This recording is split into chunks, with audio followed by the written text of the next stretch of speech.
Nikki. So I don't know why I said that like I was like a jester introducing someone into court. Even that comparison was kind of like an old person comparison. I don't know, now I'm rambling. Okay, I'm going to jump into today's email question. Hi Nikki, my old best friend has suddenly turned on me and now hates me. I don't know what to do. My school just started and I've just been ignoring her, but I still feel like I should talk to her. Can you please help? Thanks so much.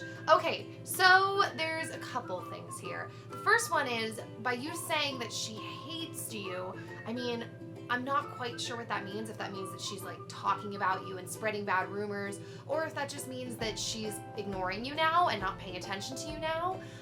There's two ways you could go about kind of doing this, depending on like what's happened in your relationship in the past and if you guys have talked things through. You could either go the route of you guys used to be best friends. I think that talking things out is always good. That's something I know in my past that sometimes I've tended to run from, and I'm just like, I can't, I've tried really hard, I can't, and I run.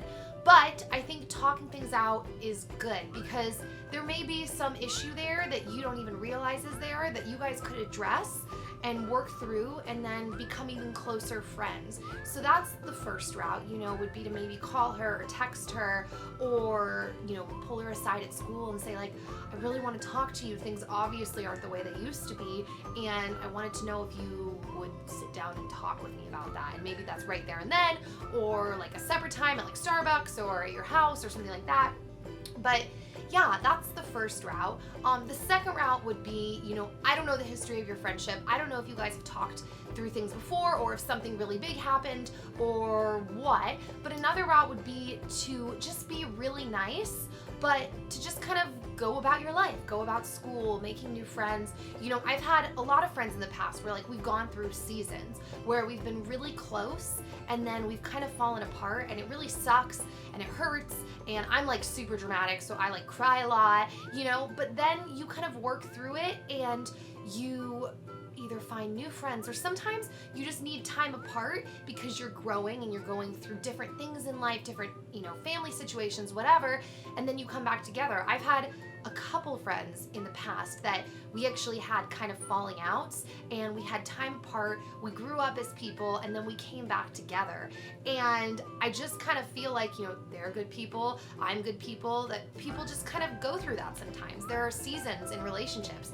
I even noticed that in marriage. That was probably the best thing my mom ever said to me before we got married. She was like, Nicole, sometimes I look at your father and I am just like, who did I marry? And sometimes I look at him and I just can't even believe how cute he is.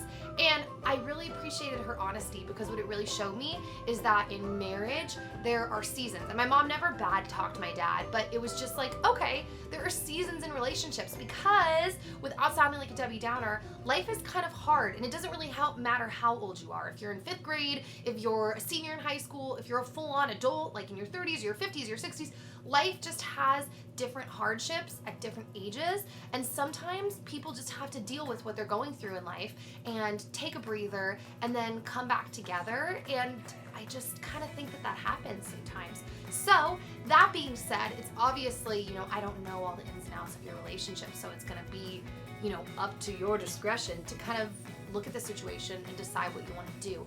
But my point is that if you take the second path, to not be so discouraged and to know that you're not alone. But if you take the first path, I've had that happen as well, where I've had situations with friends and I've sat down with them and talked about it, and then we find out it was like a big misunderstanding, or like I said something that I did not realize was a big deal and I totally hurt their feelings.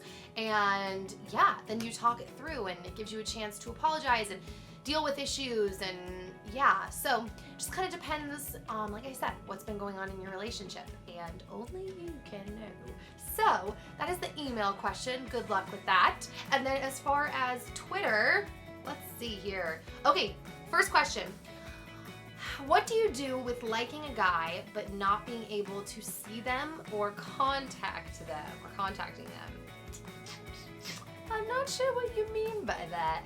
If you're talking about like a celebrity, I would recommend finding someone else to like, because I think that celebrities or anyone like on the internet or famous actors from movies or whatever, you only get to see a part of them, and you might be like really liking that part of them, but there is so much more to them. It's like seeing a slice of the pie.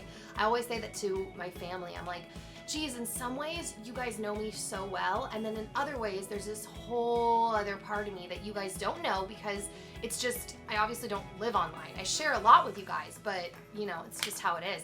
So, I don't know if that makes sense to that question, but if you really want to talk to them, if this isn't a celebrity and this is maybe someone at school that you know of and you just want to talk to them, I would recommend a couple things. You could either start off by like adding them on Facebook, if any of you guys still use Facebook, or adding them on Instagram or something like that, or you could just walk up to them at school and say like, hi, I've never met you, but we go to school together and I just wanted to say hi and introduce yourself. A lot of times awkward situations can be made less awkward by kind of jokingly acknowledging that it's slightly awkward, as opposed to pretending like this is not awkward at all. It like makes it more awkward than just acknowledging like, this is kind of weird, but I don't know you, we go to school together, I wanted to say hi, you know, and introducing yourself. So it just depends on your situation. But that is all I have for today. I hope you guys have a really good rest of the day. Send your messages to asknikkip@gmail.com or #AskNikkiP. And I will see you next time. Bye, guys.